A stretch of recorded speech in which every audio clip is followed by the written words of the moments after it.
Triphosphate. Now these are the molecules, that is ATP.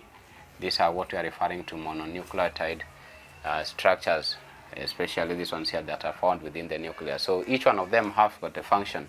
So this particular first two, the DNA and RNA, we have said that these are called factors of inheritance. These are inheritance factors. They pass they pass the information from one cell to the other. So that is what they are used for. So we want to see what they help us with, how do they look like, and what do they do. Now I want you to remember that up to this particular point, these particular two molecules here, DNA and RNA, are found in every cell. They are found in every cell, and they contain the information that is inherited, that can be passed from one generation to another. Now each of these nucleotide has the three parts. Now each of these, they have three parts. They have three parts. In terms of structure, we have started talking about what makes them up. They have three parts. Now the first part that make them up is that they have a they have got a 5 carbon. They have got a 5 carbon pentose sugar. Pentose sugar. So there is that pentose sugar that they have, which means they have got the 5 carbon sugar in them. That is one part of them. They also have got a nitrogen. A nitrogen. That is a part of it which contains the base. So we can talk of them containing a nitrogenous base as one part of it. And then the last part that they form is the phosphate group. They have what is called the phosphate group. So these are the parts that make up these nucleotides here that we are talking about, these two. So they have got these three parts here. So it's very important for us to note these parts that form them up, so that we can really know how we link these particular parts, so that we can form a structure out of them. Now out of this, the most common nucleotide have the bases here. The most common one, we have got two groups of bases. So we can talk about the first one. We have got what's called purine. I am talking about the bases that they have. So the nitrogenous bases that we have here, they are of two groups. So the common one, so we can talk about common ones, are purine. This is a group. Under this purine, we are going to note that we have got two types of purine. We have got what is called adenine as a nitrogenous base forming the purine, and then we have got another one called guanine. So these are the two common nitrogenous bases under the group of purine. Then the next group here that we have is what we are calling the pyrimidine. This is another group that we have. Now this group here have got three types, but in each one of them, or in any of the nucleotide, you can find that it has got just one of them existing. So we can talk of this being thiamine as one of them. Then we have got another one called cytosine, and then we have got uracil. These are the common nitrogenous bases that exist in this particular group here. But what do I want you to really understand here? That we can group the nitrogenous bases as part of the nucleotides here. Remember, the nucleotides, we have agreed that they have got 3 parts. That is the 5-carbon pentose sugars, the nitrogenous, the nitrogen that contain the bases that we are now referring to here, and then the phosphate group here. So out of those, all of them will be having these ones here, the 5-carbon sugars and the phosphate sugar, the phosphate group. But the nitrogenous bases that can exist, we have got different bases that are existing on them. So those bases, I have said that we can group them into 2. We have got the purine base, and then we have got the pyrimidine bases. So the purine base are 2, adenine and guanine, and then pyrimidine bases are thiamine, cytosine, and uracil. So they are 3. But in one of the mononucleotide of the DNA, you can find that in the purine here, we can have them existing, the 2 of them commonly existing. This one here, you can have one of it existing. So we can say that the difference between the common groups of the bases, the purines here, as we have got the 2 of them can exist at a go. Here we can have one of them being in existence in the group. So we will realize that this particular phosphate here in a DNA structure is connected to the 5-carbon pentose sugars. So they are connected. So these ones here are within. They are forming like a backbone, a chain of it. So that is where it's existing. And then in the outer part, we are going to have the nitrogenous base that is existing with them. So if we have got a chain that we are going to see the structure of that particular chain, how it looks like. In that chain, we will realize that we have got we have got the pentose sugars and the phosphate sugar existing on one group, connected to one another in the bond, and then we have got the nitrogenous base on the other end. So that is the outside. So the backbone of it is actually this particular 3 bases. So that is what we have at that particular point. So we can illustrate that using a structure here so that we can see that clearly. So these are the structure that I want us to understand of this the DNA and the RNA molecules, how they look like, and this is the thing that we are having, and this is the ribose. So if we look at it, I have just said that in a mononucleotide of the DNA or the RNA, we have to remember that we have got the 3 parts. The first part we talked about was the phosphate molecules, and we have got the pentose sugar and the nitrogenous bases. So they are connected, and you can see that the phosphate is jointed to the pentose sugar. So this is what is forming the backbone of that particular structure. And then on the outer side, we have got the organic nitrogenous base here. That is the nitrogenous bases that we have been talking about. So I want you to notice that inside a cell, you will realize that the phosphate molecule is forming organic ions in the cytoplasm. And that one is going to give this particular molecule an acidic nature. And therefore, that will be giving it a negative charge or negative ions being formed in the cytoplasm. That is how it looks like. Now, we have said that this is how the DNA and the RNA molecules looks like. But why do we talk about the DNA and RNA having a look like this, and then they are 2 different molecules? I want us to note that they are not the same. They are different, though they have got same components, maybe like the pentose sugar and then the phosphate and the nitrogenous bases are existing. But how do they exist? Now look at this. This is the deoxyribonucleic acid. This is the DNA structure, how it looks like, and this is the ribose. Now what is the difference? We will notice that looking at it keenly, the first thing that is coming out so clear is the number of oxygen atoms that are existing in the DNA, the deoxyribose and the ribose. You notice that in this there is 1 oxygen less. Like if you look at this carbon atom here, I'm not having the hydroxyl part of it, therefore there is oxygen here that is not in this. If you look at it here, the oxygen is there. So we really have to really get the one clear difference, that the deoxyribose has got 1 oxygen less, so it has got less oxygen molecule, and then the The ribose has got more oxygen molecule, that is very clear and can be illustrated to us like we have seen here. So these are the simple building blocks of this molecule, the way they are. Now let us look at that is what we find in the mononucleotides molecules there. So I want you to note that, be very confident on knowing the structures, how they look like, the components that make them up like we have illustrated, and the difference of those components in every molecules that we have talked about. Now let us have a look at what is called the polynucleotide.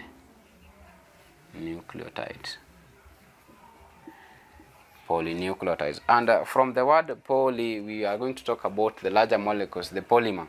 And I want you to notice that every living organisms reproduce. That is one characteristic of living things that we have studied in the lower level of learning, reproduction. Then there is also growth. Those are key things. There is that reproduction, and then there is also growth. And growth also goes with the repair of the worn out tissues. So those things comes in. Now the next question that we can be talking about, how do we grow? The growth should be uniform. And what do I mean?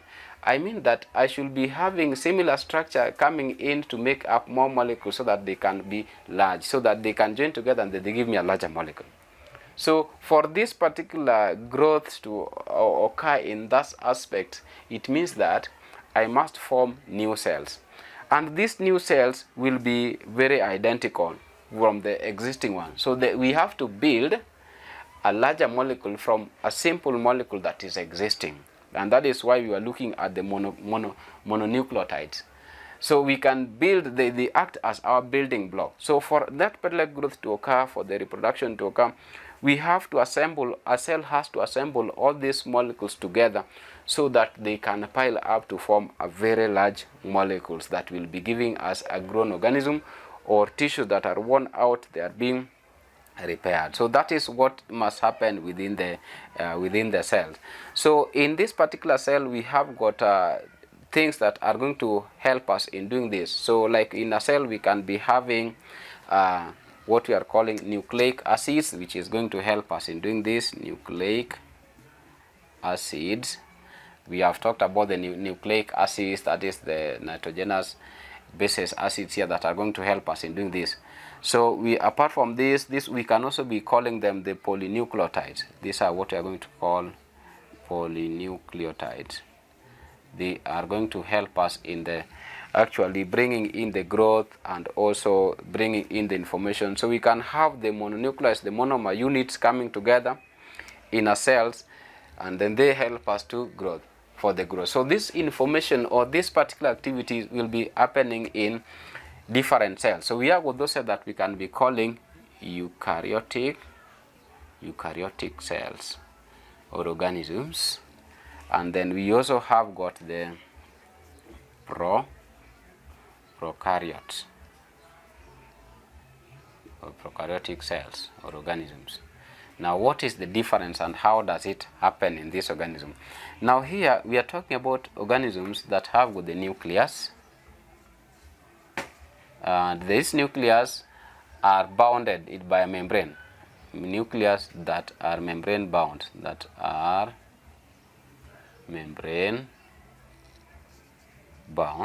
meaning the cell has got the nucleus. The nucleus is in a specific place inside that particular cell, and it is enclosed with like an envelope. It's enclosed within the cell by a membrane. So it is nuclear bound. Such organisms are called eukaryotic, and then they are well developed, they are well organized. So we can even, the word euka means the true. So they are like, we can refer to them as true cells because they have got clear identity.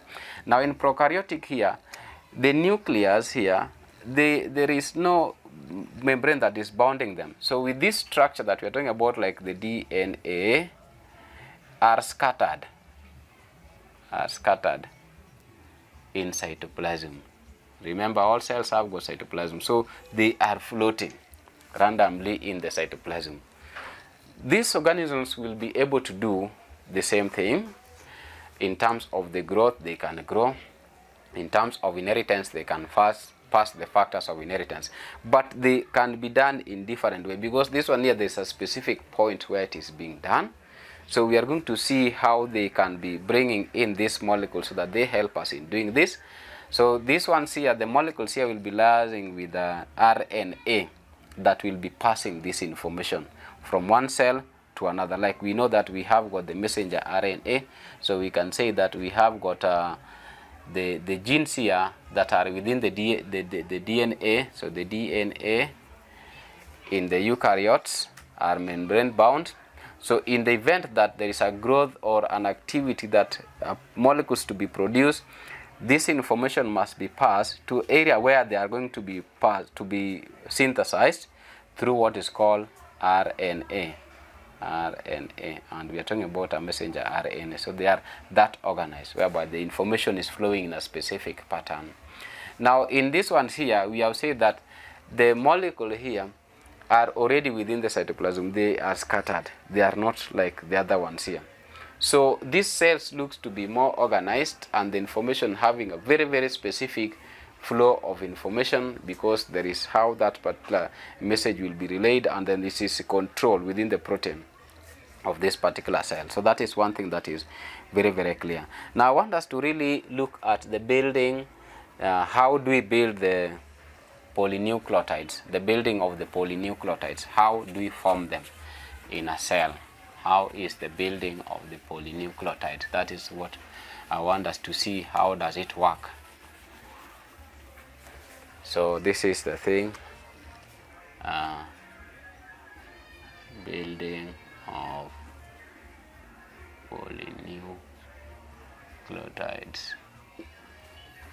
That is the key thing that I want us to look at.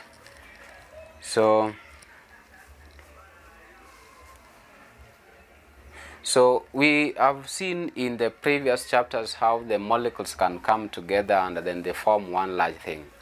Now when the molecules of the monomers are coming together, the mononucleotide, the building blocks, they will be having one monomer links to another one, and it can link to another one, and it can link to another one, so that we have got a long chain. So that is like there is a reaction. Now that particular linking together, we can say that reaction, we can call it condensation. So we can say nucleic base, the building here is done by nucleic acids. Okay, the nucleic acids themselves are forming a chain, or are chaining. Okay, they are chaining. The nucleic acids, they are chaining within the nucleotides of the nucleotides links. So nucleic acids here, the DNA, we can have a simple monomer or a simple mononucleotides. They link together with one another, and then they give us a long chain. So this linking together is happening under what is called condensation, under condensation process. So that is the thing. So the reaction here is a condensation. So that is what is happening. Now when these ones happen, they are forming for us, that condensation reaction is producing a bond. So this particular bond is linking the mononucleotides. Remember, for this thing to come and combine with this, there must be that linkage here. So there is a bond that is being formed here to bring us to what is giving us that particular long chain. So that particular bond that is being formed is what is called, so the bond up, the bond formed is phosphodiesters.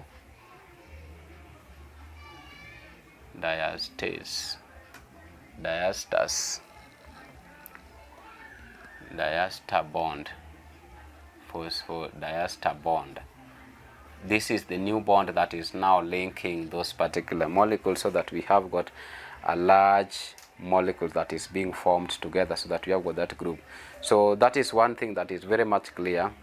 So this particular bonding here, the polynucleotides here that are having here, it gives us two things. So it has got one end, the two ends. So on one end we have got the hydroxyl group.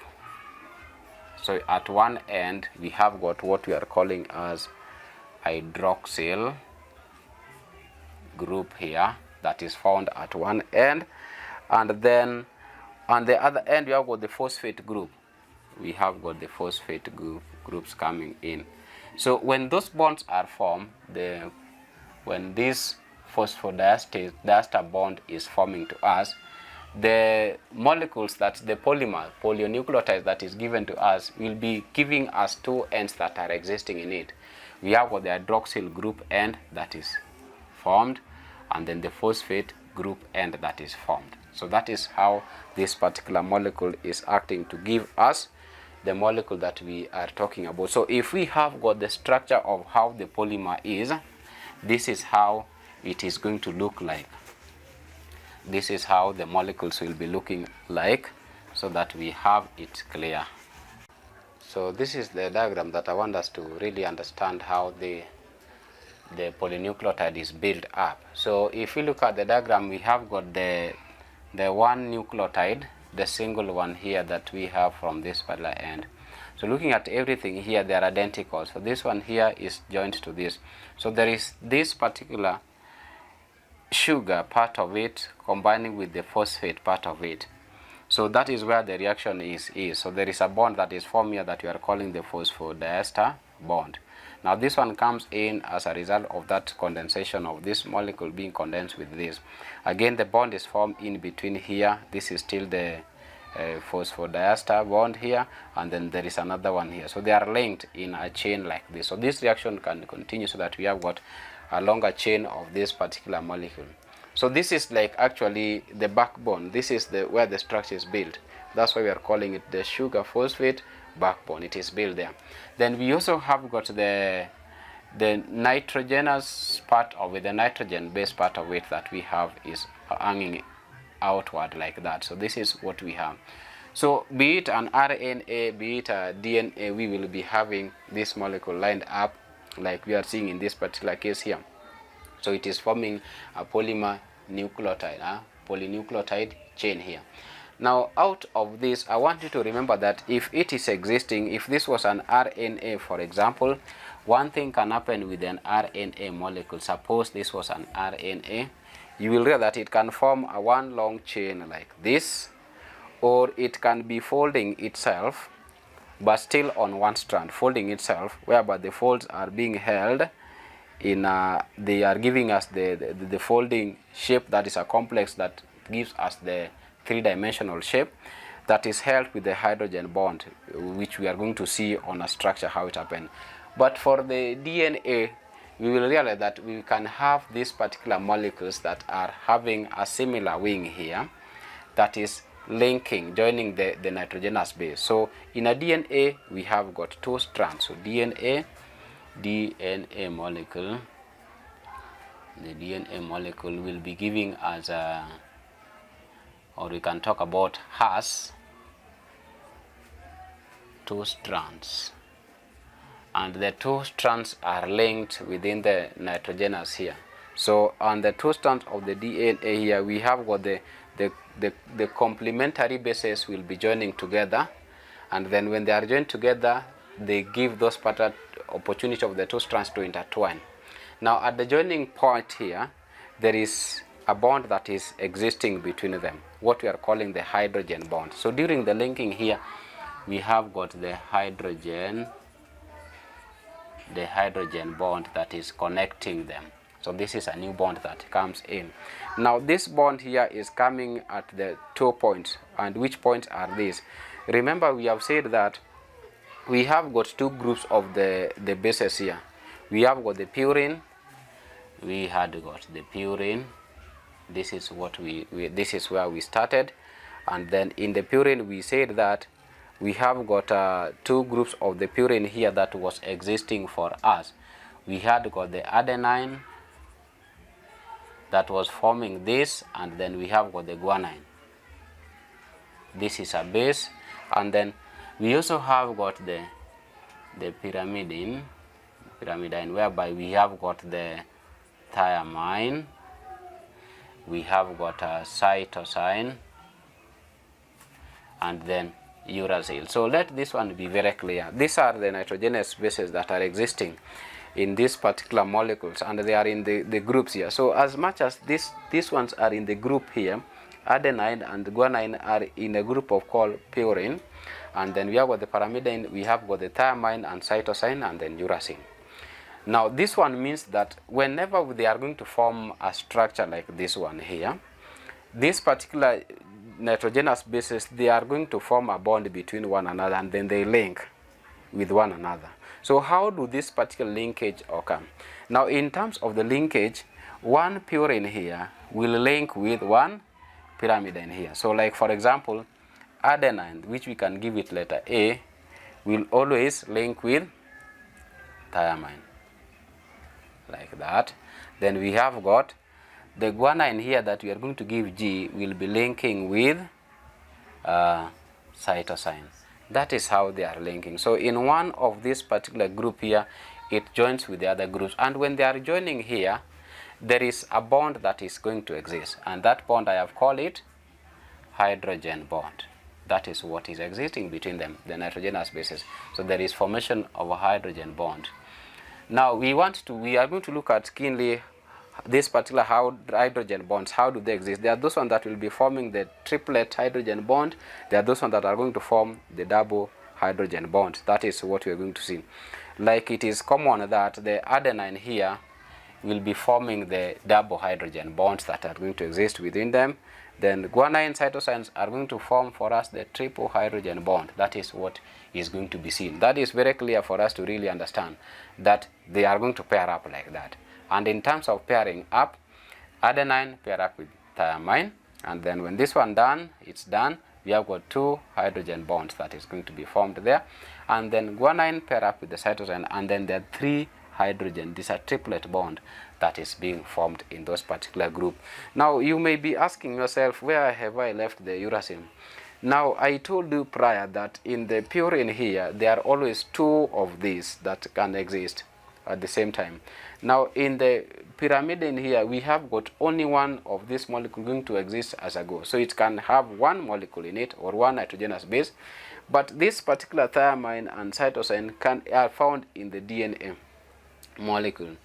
Uracil here is not found in the DNA, it is only found on the RNA. So these nitrogenous bases exist in the both DNA and in the RNA, and when they exist, there are three common ones that are found in both adenine, guanine, and cytosine.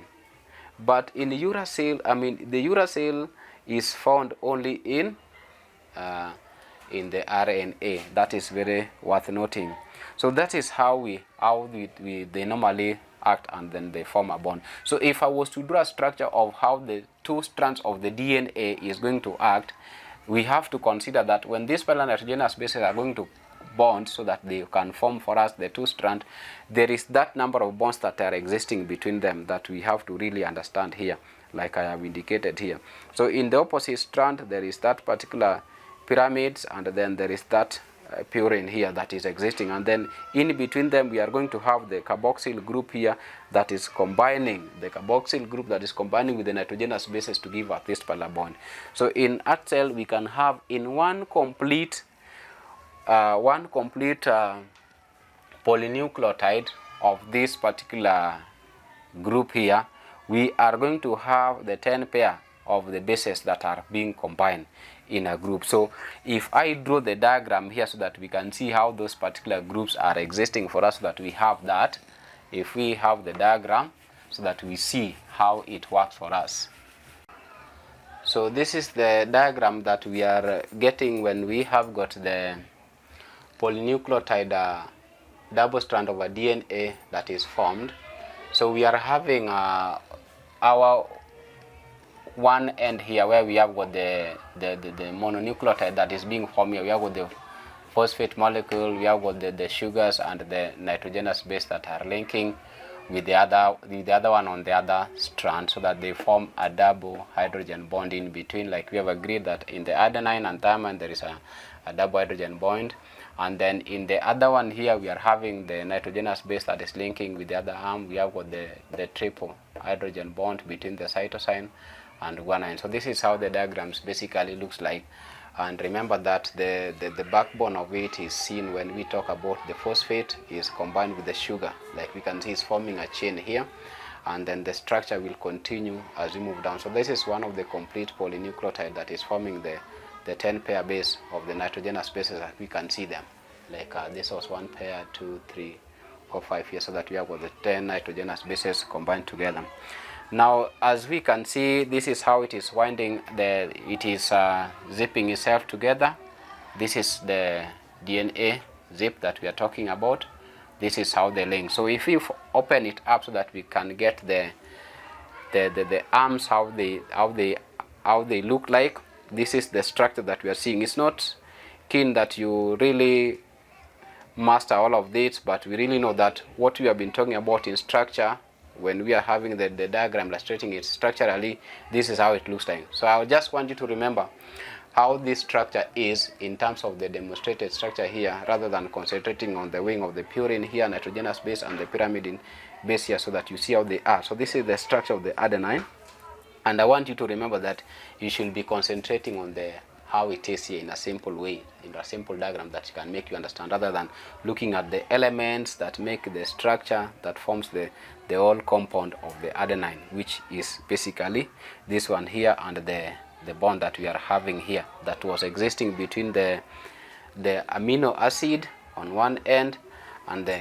carbonyl group on the other end. So this one is now not very much important for us to note at, but it is keen for us.